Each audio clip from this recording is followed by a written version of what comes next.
Now that he'd completed his immediate ideas, he was feeling rather listless.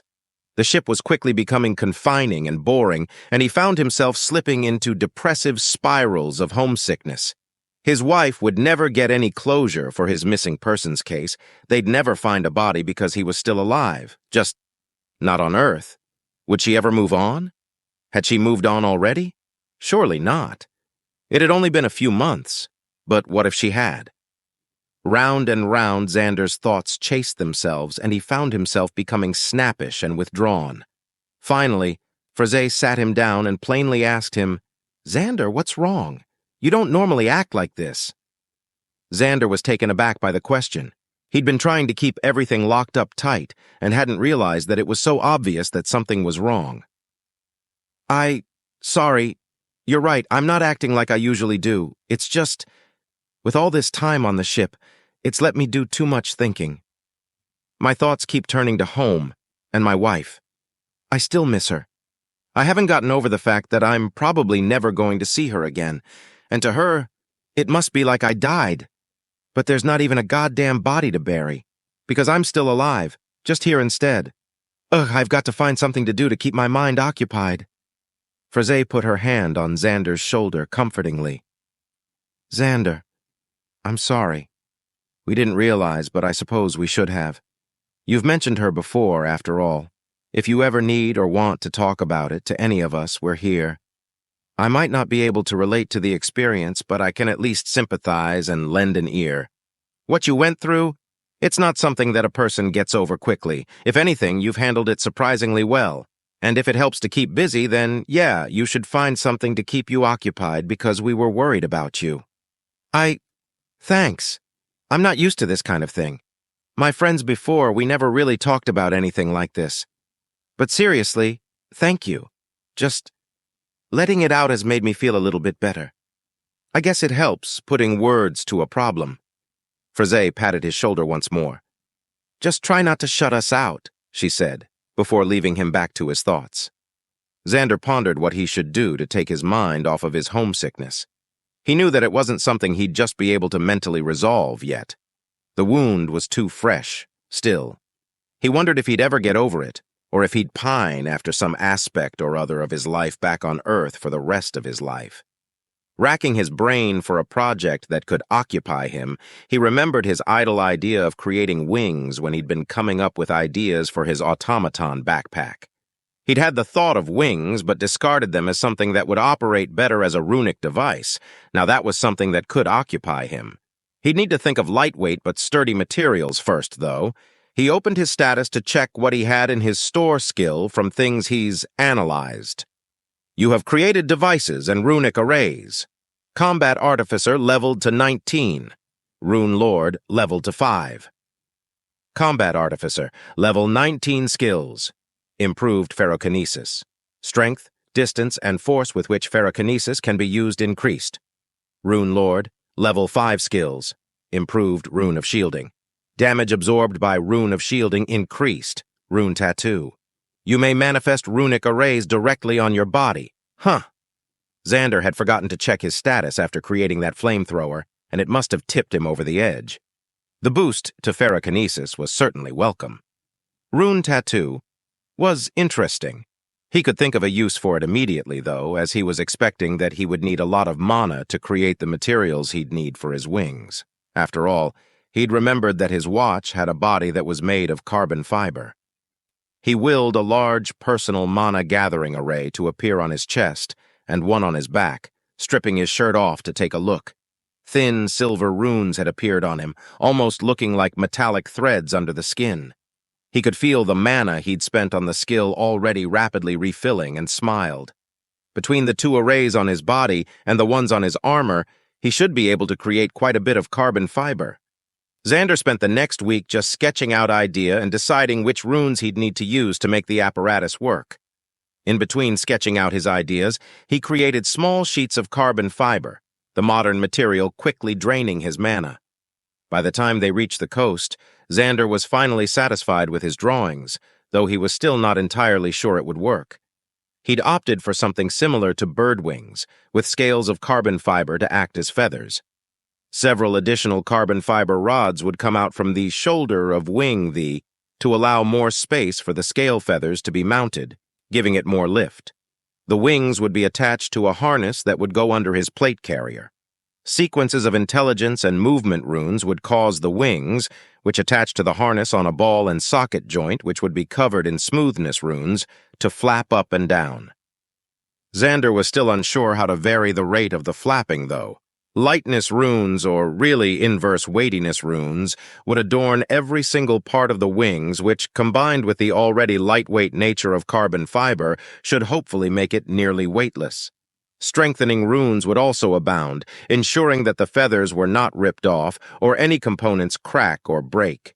The rest of the first month of their travel, now on a sailing ship, hugging the coast of the continent as they traveled south, Xander spent creating more carbon fiber and slowly creating the skeleton of the wings. He layered the sheets of carbon fiber in opposing directions, strengthening the already strong material even further.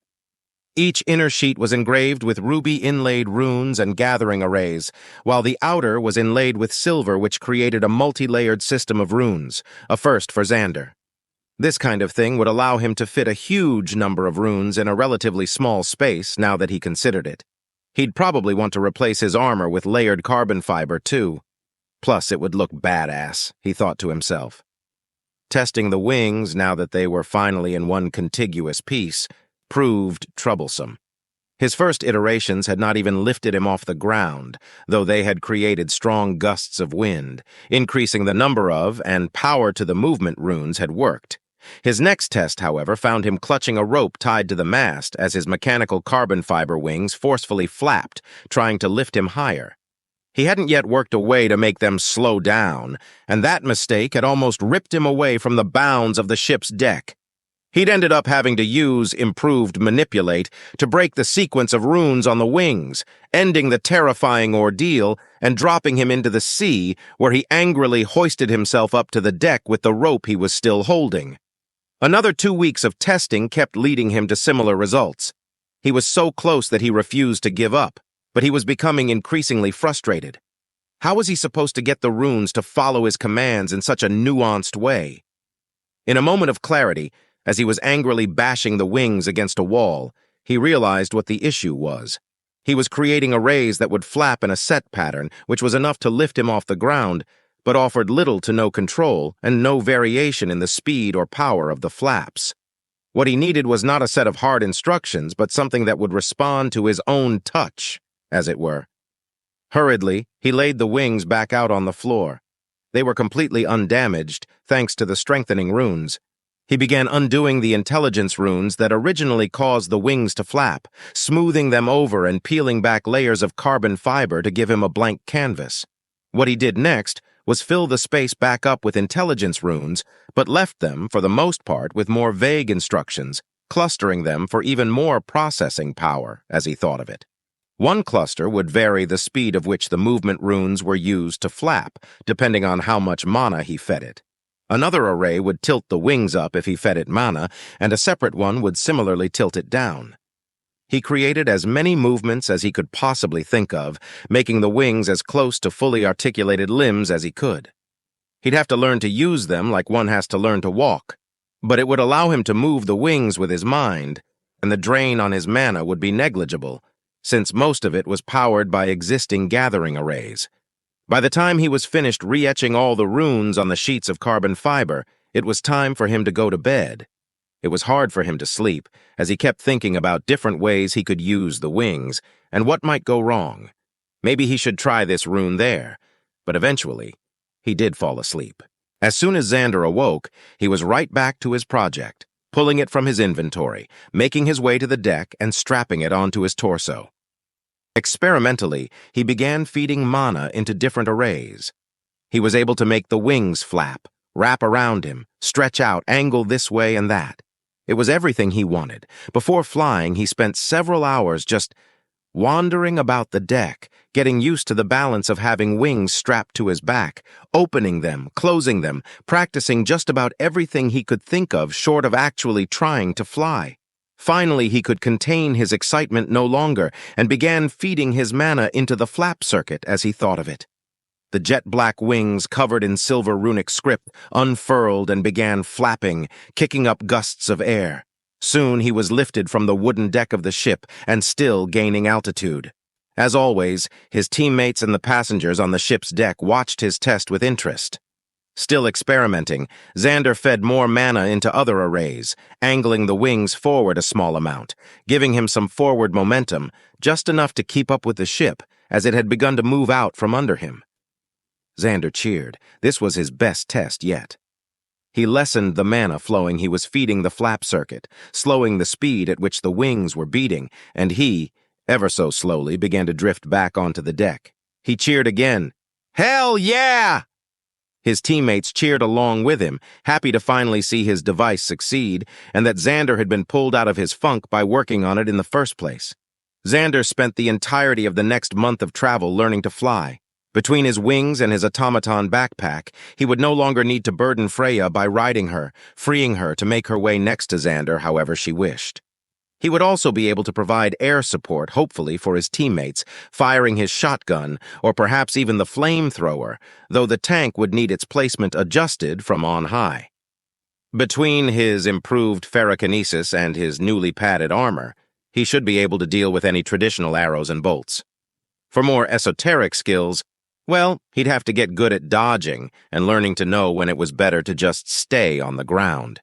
When he opened his status for the first time after creating his wings, he was greeted by a prompt informing him that he'd gained a title.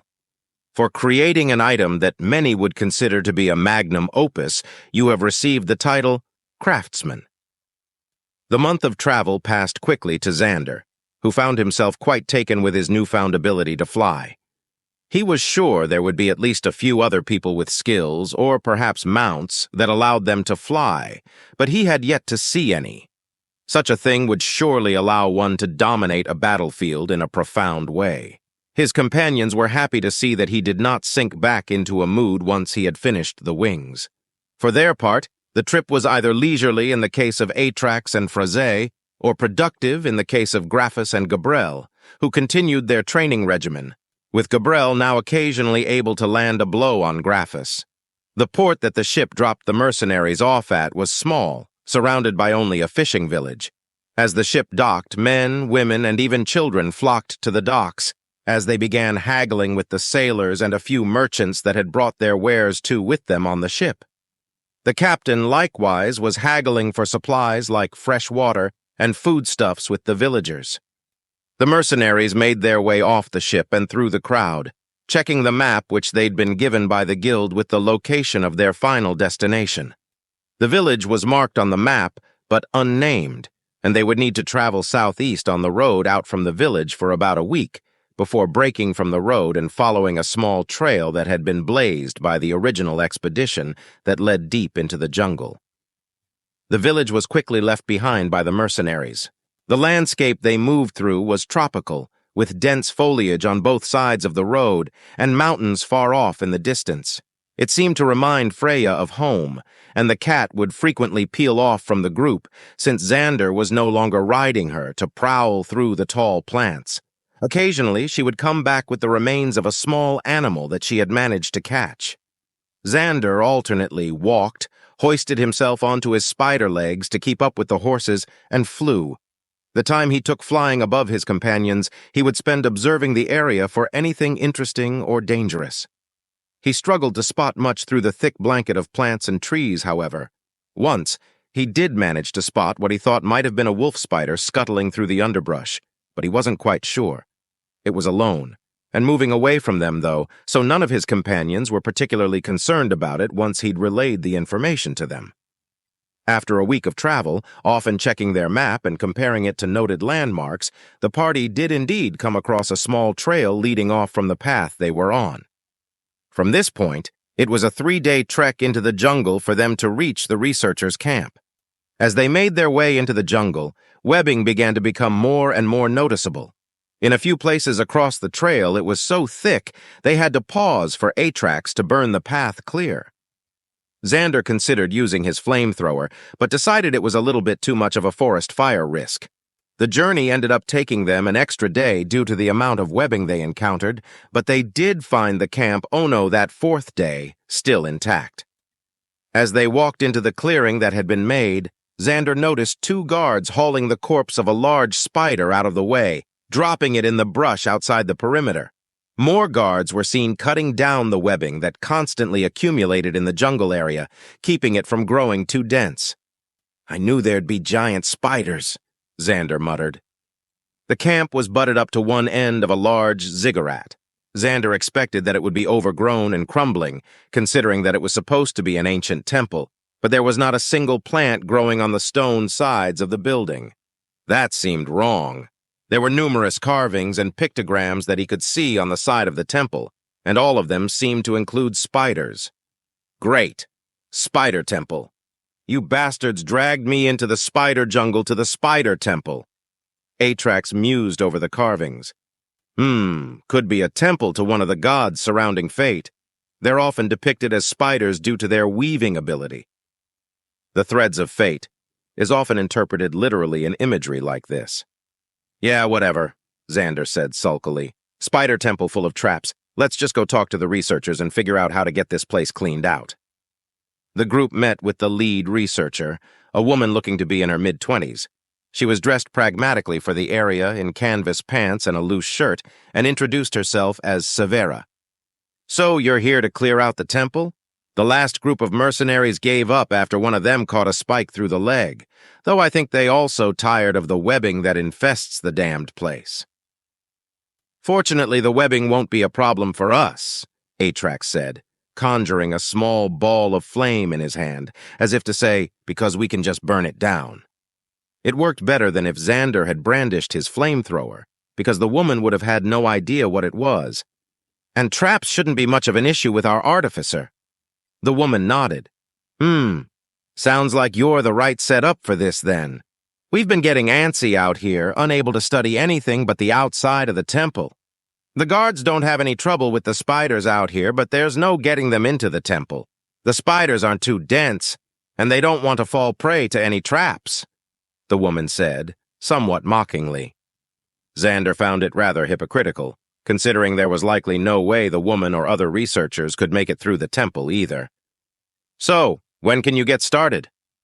"We'll make our first foray into the temple today. Scope things out," Atrax relayed. Xander groaned quietly. He really didn't want to do this. If you love engaging stories like this, make sure to like, subscribe, and turn on notifications to stay updated with all the latest episodes from FY Stories.